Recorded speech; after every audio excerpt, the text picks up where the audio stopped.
Hi! Welcome back to Braille's channel. Para pa rin po ito sa ating mga overseas Filipino worker or OFWs. Kung tapos na po kayo sa inyong OFW pass, ay kailangan nyo pa rin na i-register ang inyong working visa as part of the required documents clearance para makaalis ng ating bansa. Kung paano? Yan po ang ating ibabahagi ngayong araw.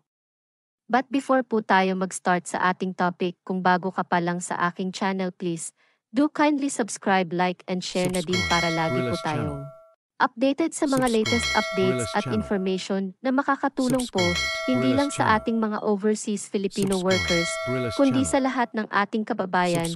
With no further ado, let's begin na po sa ating topic. Para sa lahat ng overseas Filipino worker or OFW, paano nga ba mag-register ng visa sa OFW Pass? How to register my working visa? The steps-by-steps process alamin. Para po sa kaalaman ng ating mga OFWs, ang OFW Pass na ang gagamitin po natin para makaalis po tayo ng ating bansa, ito na po ang magsisilbing official identity o ang inyong digital ID, plus ang magiging exit clearance po natin sa pag-alis ng ating bansa. Kaya kailangan po na verified lahat ang inyong passport at working visa bago ang inyong flight.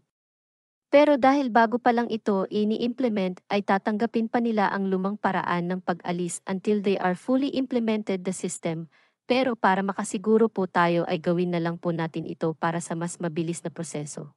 Para po sa mga wala pang nagagawang OFW Pass, ay maaari nyo pong panoorin ang video tutorial ko sa pag-register. At sa mga meron na, once nakapagpa-register na po kayo at verified na ang inyong passport, ay may mag-pop up po sa inyong screen na need nyong ipa-verify ang inyong working visa. I-click lang po natin yung pop-up message para ma-redirect po tayo sa registration process ng ating working visa. Need lang po natin ilagay kung saang bansa po tayo magtatrabaho. Kung ito ba ay Qatar, US, Saudi, Dubai at iba pa, at ilagay ang visa sa ID tape, then click continue. Ang next step po natin ay ang pag-capture na ng ating working visa. I-ready nyo na po ang inyong visa. Make sure na tama ang pag-capture ayon sa required ng system, malinaw at nababasa po dapat, then click continue. I-check lang ang pagka-capture kung malinaw at nababasa bago mag-continue. If malabo ay pwede naman ulitin, once okay na click lang po ang continue. Then wait for extracting your visa hanggang sa matapos ang pagproseso. Once success na ang verification, i-click lang ang continue.